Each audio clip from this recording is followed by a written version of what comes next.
در فدراسیای روسیه 22 طرح قانون به امضا رسیده. بعد الان وقت از دعوت و خدمت آزاد میشه برادر. ما 20 октябр ай Москва омадам. 6 декабр патенти ма салом тамошобинони барномаҳои Сорубон Сафаров. Информатсияи нав пешкаши шумо мегардонем, бо диққат гӯш кунед ва ҳатман лайк бигузоред. Бародаро, мо барои шумо як стоматологи тоҷика тавсия метиҳем. Касе ки дар Москва қарор доред, метавонед биред дандонои худтона дар пеши бародари тоҷики худмон табобат бикунед. Рақамҳое ки мебирояд ё метавонед дар телеграмаш бинависонед ё ки прямои дар номерош занг бизанед, биред кортона буд мекунад. мавзӯи асосии имрӯзаи мо. Думаи давлатии Русия нақша дорад ки рӯйхати асосҳо барои ихроҷи шаҳрвандони хориҷӣ ё муҳоҷиронро қариб 2 баробар зиёд кунад. Агар ин тағйирот пазируфта шавад, аз ҷумла барои ибрози назар дар шабакаҳои иҷтимоӣ ё ҳар гуна ҳарфе зидди артиши Русия боиси ихроҷи муҳоҷирон мешавад.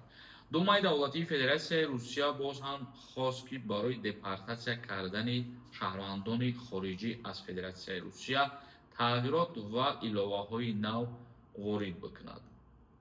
Раиси палатаи поёни парлумони Русия дар онҷо навиштааст ки шӯрои Думаи давлатӣ баррасии ин тарҳи қонунро аллакай рӯзи душанбеи 13 апрел оғоз мекунанд. Ӯ гуфтааст ки аз соли 2024 инҷониб дар кишвар 22 қонуни федералӣ қабул шудааст ки ба тақвияти сиёсати муҳоҷират нигаронида шудаанд. яъне ки аз соли 2024 то 2026 махсус барои муҳоҷирон дар Федератсияи Русия 22 тарҳи қонун ба имзо расидаги ва ин чизе ки мо ҳозир дарбораш гап задастем бояд аз рӯзи 13 апрел таҳти баррасӣ қарор бигирад ки оё боз чӣ мушкилиҳову чӣ корҳои қиинтар пешниҳод шавад барои то муҳоҷиронро аз Федератсияи Русия ихроҷ бикунанд.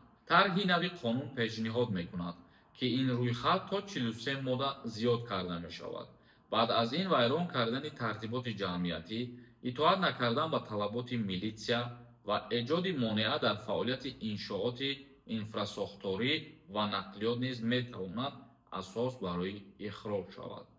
яъне ки вайрон кардани тартиботи ҷамъиятӣ аз ҷониби муҳоҷирон аз иҷа пас метавонад сабаб шавад барои аз қаламрави Русия депортатсия кардани шаҳрвандони хориҷӣ.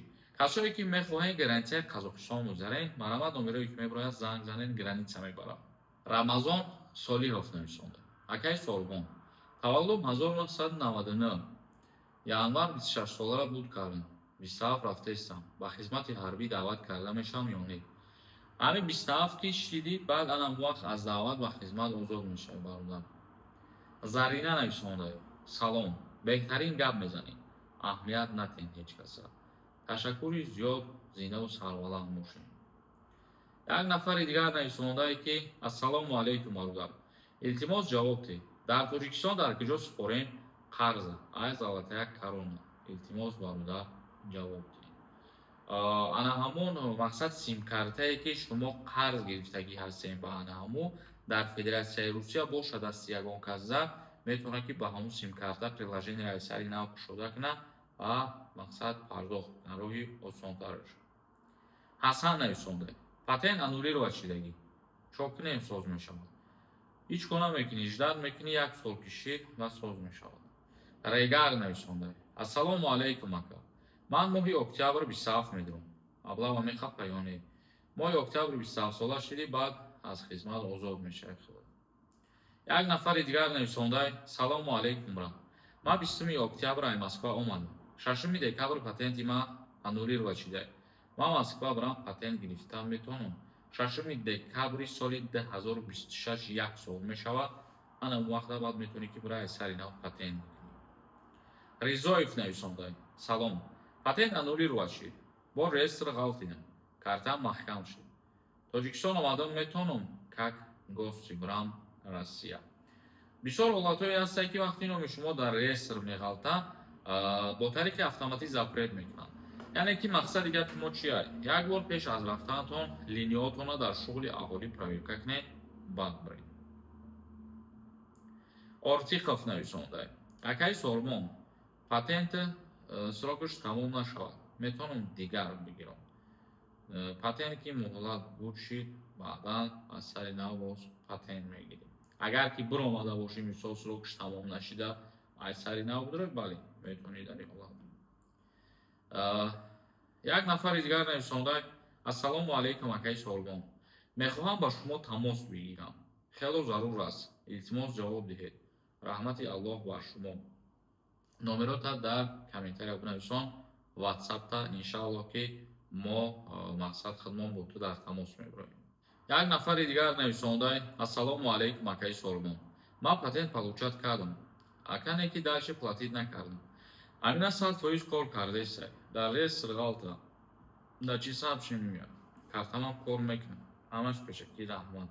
вақте ки шумо мехоҳем барои реестр бифаҳмед ки номтон ҳаст ё ин ки не, дар ин ҳолат ному фамилиятонро барои 4 списка бидан тафтиш мекунед ва маълум мешавад. Доробшо нависондаед: салому алайкум ра. Дар видеои пеш аз ин комент кардам. Чиба ответ надодем? Мумкин саволу такрорӣ бидаед ё ки мумкин ҳамаша нахондем аз ҳамин сабабе. як нафари дигар нависондаед: салом акаи Солмон, мегуфтем ки даъваткунӣ ба хизмат кай тамом мешавад? 27 майда баъд анҷом мерасад. як нафари дигар нависондаед: салому алайкум акаи Солмон, авфи муҳоҷирон кай мешавад? Илтимос бигӯед. дар бораи авфи муҳоҷирон ҳозираш ягон информатсия нест бародари азиз. агар ки шид худо хоҳад мо баъд видео мекунем барои шумо мегӯем. раъно нависондаед: ассалому алайкум бародар, ман як зани муҳоҷир соли 2024 омадам ба Россия. соли 2025 мехостам продление патент мекардам. аз сабаби набудани уведомления ба граница рафта омадам. хулоса патент гирифтам соли равон 26 моҳи март продление патент гирифтам. мехоҳам моҳи июн тоҷикистон равам. моҳи август биём мешавад? барои ҷавоб раҳмати калом ба шумо барори кор хоҳонам. зиндаву саломат бошед.